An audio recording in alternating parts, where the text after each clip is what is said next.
And there we are. Hey Darren, How you doing, Anthony? You all right? I'm good. How are you? I like the hat. I like the background. You know. Oh wow, I didn't know they were there. How did they get there? So what is it? So can you show me what's happening behind you? Like what are those Yeah, accolades?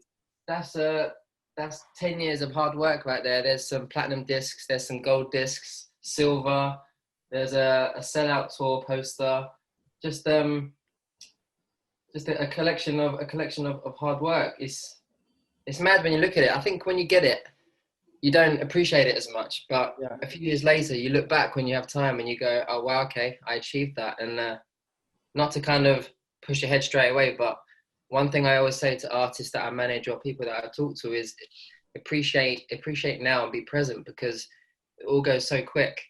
And yeah, I'm someone that's guilty of always looking up and aspiring to get to the next level.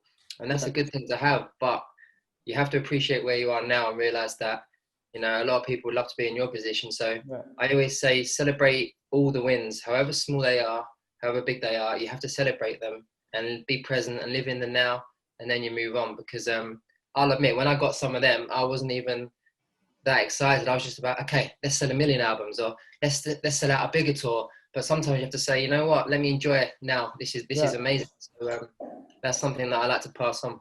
Yeah, and speaking of going right into it, so that's as you said, it's 10 years of hard work, and you think about the now, but I want to go back. I want to go way back, Way and back. I want you to tell me the very start, like how did you end up in music? Because I did read something which I didn't know until this morning that you were actually Here we go. a footballer. All right, yeah, I used to play a lot of football. That was my dream as a kid. Just I'm sure, like you, every day I'd come back from school and I'd go straight to the park and play football. That's all I wanted to do. At the weekend, I'd play for teams, and I had a lot of trials, and I was doing really well. I had a few professional clubs interested in me, but unfortunately, I fell ill with glandular fever, so it knocked me out for a year. I couldn't play football, and at that age, when you're developing, a year out of the game, at How old like were you? How old were maybe you? 15, 16, when I took a year out, and that's a long time. And in that time, I kind of fell in love with music and kind of just went down that path. So look, it's a blessing because who knows what would have happened in football. But yeah, football is still a big passion of mine. Yeah, yeah, same here, as you know. And so once that happened, what was the next step? So how did you end up moving on from that part of your Just life? I just fell into music. My cousin, he was always in shows in theatre, and then he was in like a boy band that traveled the world and had some success. And I was always looking up to him, and I was like, oh, that would be amazing. So I'd be in my room with a microphone plugged into my music system, singing like Craig David, and I used to love R&B, Blackstreet, Boys to Men, Usher. Um, and I didn't really tell anyone. Like, I didn't really tell my mum and dad. My parents didn't know. But I started to go on some auditions for some boy groups, or just getting out on the scene, and I was lucky enough to get into a few. And my dad came to one audition with me when I was maybe 18, and he didn't really know what I was doing. He was just my taxi service, and he came into the audition. I got up on stage and I sang, and he was like, "I had no idea that you could even sing. Like, why didn't you tell me?" And I don't know. I've always been quite reserved. It's weird when I'm on stage. I love it, but I don't generally like being center of attention. Um, but from then on, I had the full support of my family, and I think that's a big blessing when you're trying to make it as an artist, because it's really, really hard to keep taking the rejections, and you need a good support network around you, Yeah. So that was amazing. I worked for my dad. He was a builder, painter, decorator, so I worked for him. And actually, a few years later, that will, I don't know how much you read, but that will lead to how my current band got a record deal. We sent off demos. We knocked on people's door. We wrote emails, sent letters, everything you can imagine, and you get rejection after rejection. And I said to the boys, if we're going to have a real crack at this, we have to spend more time together rehearsing. But we need to get a job where we can spend all of our time together. We can work together and rehearse, because meeting up once a week for rehearsals was too hard when everyone was a waiter or a bartender, or handing out leaflets, doing promo work. So we set up a decorating business. Really? I had experience obviously with my dad, and my bandmate worked with his friend for a bit, and we was outside on the street in the West End on a tea break, just going through an a cappella, just singing, and a lady actually walked past. Now this kind of thing happened a lot because we'd sing on the subway, we'd sing everywhere. Yeah, we were singing in a tea break, and a lady walked past and just started listening, and that happened quite a lot. And we stopped, and she said, "That's great." She gave us a card, said, "Oh, I know people at Warner Brothers," and that kind of thing happens a lot. And you just go, "Yeah, yeah," you put it in your back pocket. But something told me I had to chase this lead, so I was emailing them, and we arranged some meetings, and they went well. And then we got invited to sing to the heads of Warner Brothers. And I just had a feeling that this was the one. Like we had a lot of near misses, we had a lot of big meetings, but there was just something about this one where I was like, let's make it happen. Like this is the one. And I remember ringing Mike from the band and saying, "You've got to be in London tomorrow at 2 p.m. or whatever." He go, "Oh, I can't make it." "What do you mean you can't make it? We're at Warner Brothers tomorrow at 2 p.m. "Oh, I've got panto rehearsals." "Do you know what pantomime is? Do you know what panto is?" No. It's like it's massive in the UK. It's a show around Christmas, and they go on all around the UK, and it's a show mixed with comedy. So Okay. you might get Snow White or something like that, but it's really really big in the UK. And I said, "Listen, forget pantomime, like that can wait. Take a day off. I don't care if you get sacked. You're coming to this meeting."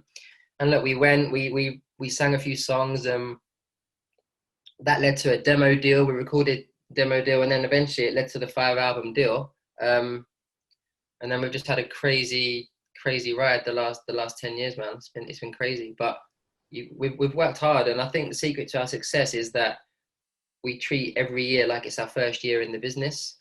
If you lose that work ethic, then you're gone, you know. So we make sure our fans understand how important they are to And us. how often do you release albums? What's the ratio you're at the moment? We release on average probably one every 2 years, because we tour, we go international. The music we make is a mixture of covers and originals. It's mainly covers, so it's kind of timeless music. So we're not the kind of band that we don't release an album and then a month later we're in the studio doing the next one, because we want to make sure that we give each campaign as long as we can, and and show everyone the work that we've made. We're very proud of the music that we do, and it took me a few years to kind of understand the power of music and the power of what we do. Now, I don't mean that from an arrogant point of view, but we we sing music that makes people feel good. It's not rocket science. So we go on stage, we sing covers that people know and love. We put our spin on it, but everyone's up singing, dancing, and smiling. And we get a lot of people saying to us in person and online, like, for that hour and a half at your show, I managed to forget about all my stress and worries in my life and whatever was going on. I've had a hard time, and you made me smile and forget everything. And to have that power, like, that's an amazing thing. Forget the discs and having top 5 albums and sell out tours. Like, that's great, but that's an amazing thing to do, to make people smile and feel good. So it took me a while to kind of value that, and I appreciate that more now, like more now than ever, to be honest. And so when all this has happened, so as you've said, it's been the past decade, but you've also, as we know, as I know, you also manage artists. And I wanted to know, why did you go into the management of artists, and how did you start? So what was the turning point for you to go into a management of artists? It was always something that I knew deep down that would be a natural progression for me, to be honest. I mean, with back in the day, without having a title of a manager, I was kind of doing quite a lot for the band, whether it was arranging meetings or coming up with ideas and arranging rehearsals. Like, I was kind of the instigator, so I think it comes quite natural to me. And I've always been interested in finding talent, and I believe that I've got an eye for talent, and I know what I think will work. And I'd never managed how I want to be managed, to be honest with you. So I felt that being an artist, I would be able to understand what my artists would need that I'm managing. Do you understand what I mean? Yeah, because I've always felt, I don't know, but I mean you're obviously more experienced than I am because you're an artist, but I've always felt it's very hard to be both an artist and an artist manager. Like it's Yeah, very it's almost like being a football player and the manager of a team. You know, I always yeah. felt that having those two roles are very difficult. But in your case, I believe since you're not the manager of the Overtones, it's easier because you're not managing yourself, you're managing other projects. So Yeah, we manage ourselves, but I'm not the manager in the Overtones. Just because where we're at in our career, we kind of know what we're doing and how we like to work, so it makes sense at the moment. But um, yeah, I love being busy, and I'm a bit of a workaholic, and I love what I do. It's my passion. So it's not something that starts at 9 a.m. and finishes at 5. I say to my artists, whether it's Ramzi or Princess to Kings, I'm sure we'll speak about them, but if I'm on tour, I'm on stage for an hour and a half in the evening. You can get me all day or after that. Do you know what I mean? So it doesn't compromise anything for me. And if anything, it's a help because I make great contacts that can help my artists as well. yeah, I'm like you, I'm full on all the time. And you mentioned Ramsey, who we work with together, and Yes. Princess to Kings. And I wanted to know what are the different dynamics between both of them? Obviously, like not as people, but I mean like when you signed them, let's say, what was the thing that got you to sign them? Like, what was the spark, if you will? Ramsey, well, I've known Ramsey for like 15 years or more, and we used to be in an R&B group together back in the day. So, and I've always admired Ramsey's talent. As you're aware, he's an outstanding artist with a phenomenal talent, and I always believed that he should be. Sorry, my dog's barking. If you can hear that, I always believed that he should be touring the world, and that I could make that happen. And for whatever reason, it wasn't happening. So we linked up a few years ago, and we said, look, let's give this a try. We both trust each other, and we've got respect for each other. So it works. And we're just building, as you know, every day we're working towards a goal that we think that we will reach in the next few years, and that is just making Ramsey a touring artist around the world who like it's again, it's not rocket science. We just want Ramsey to have a career and to play venues and make people smile all around the world, and he's talented enough to do that, So I'm looking forward to doing that with you, obviously, Tony, and with Princess to Kings. I'd always wanted to manage a boy group.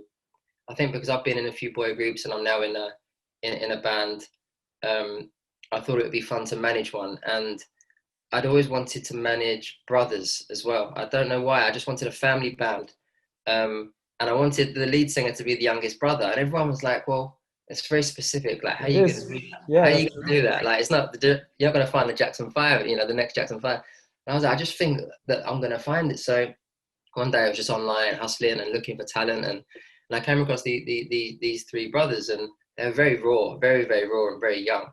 But straight away I contacted their parents, and I went down there for a meeting because I just saw something. And I remember I was sitting in the living room, and they had their school uniform on, and I was looking around, and I was like, okay, like you're by no means ready yet, but you guys are going to be superstars. So like fast forward 2 years, and they've had like 500,000 streams on Spotify, and over 1 million likes on TikTok, and it's all going a bit bananas now, and it's heading in the right direction, and they've got a great sound, and they're developing. And Zach, the lead singer, he's only 15, but he's just won BBC Young Composer of the Year. So there's a lot going on, and there's something very special about them. So yeah, it's a lot of fun. It's very different. Ramsey and Prince of the Kings are very different, and that's what I like. I like variety, so it keeps it interesting, it keeps it fun, but in their own lanes, I genuinely think they're the best at what they do. yeah. So between Ramsey, Princess to Kings, the Overtones, and obviously all the other artists you've worked with, and we've discussed many times about this. Now that there is, this COVID world of no, well, concerts are returning in some places.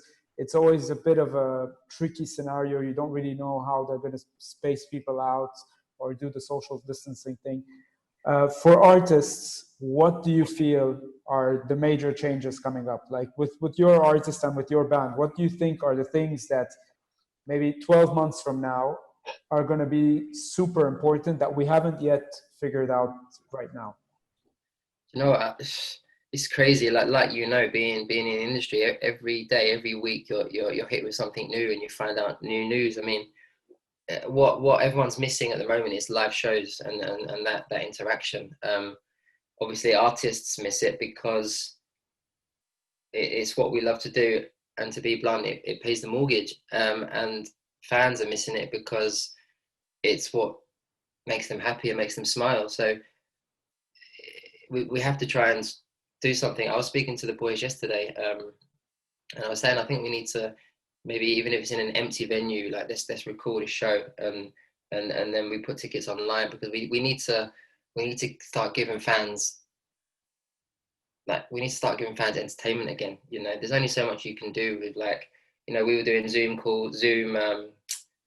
live streams every week, and that's fun, entertaining, but it's not the same as a live show. So we'll see what happens. We're lucky enough to have a few gigs still next month, and then towards the end of the year and going into next year. But you can never rely on the fact that they're going to happen because of what's currently happening. So I'd just say interaction with fans is more important now, more now than ever, because we need them and they need us, you know.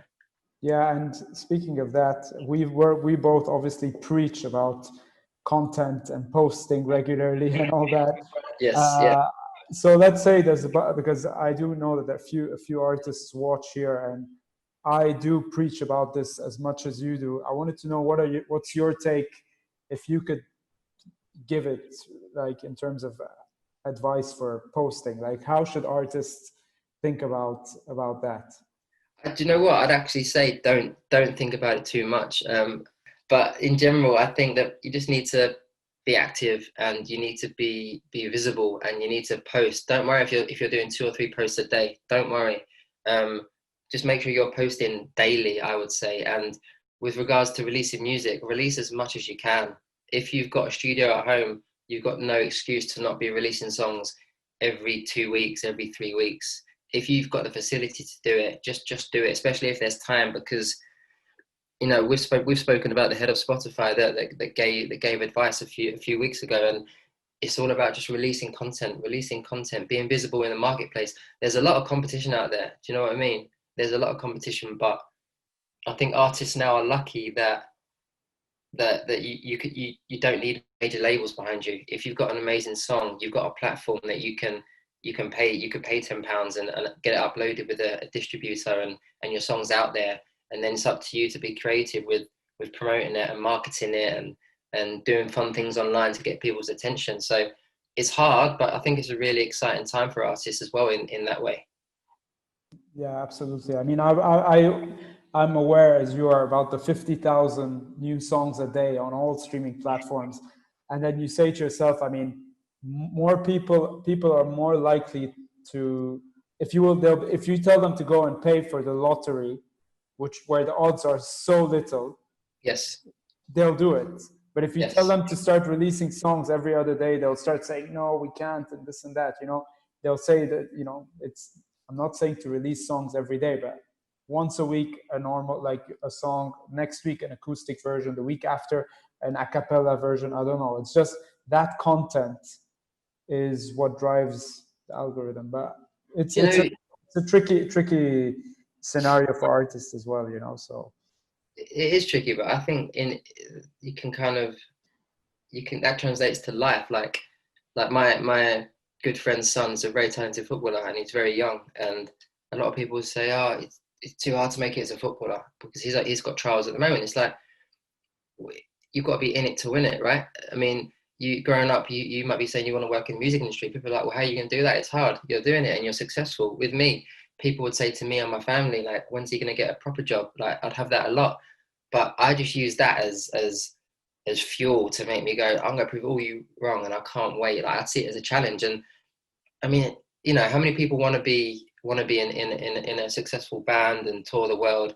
I haven't done it because I'm the most talented one out there. Like, far from it. But I've got something in me that doesn't know how to take no. I don't know what that word means. Do you know what I mean? And it's like, if you tell me that I can't do something, I will do it. So I think people have to have that attitude and be like, okay, 50,000 people a day releasing music. But if I'm not going to release it, I'm not going to be heard by anyone. Like, I'm going to make sure that mine stands out and is heard. And you have to have that mentality in life to achieve things, because otherwise you'd never do anything. Yeah, absolutely. I totally agree. All right, so I think that's already a good little chat we've had. Thanks a When's lot. it going out? Because I'm gonna post it as well. Yeah, I think I'll get it maybe tomorrow or after tomorrow. I'll just do a little quick edit. So thanks a lot, Darren. No problem. Thank you. And yeah, we'll be speaking very, very soon. No problem. See All you right. later. Take care. Cheers.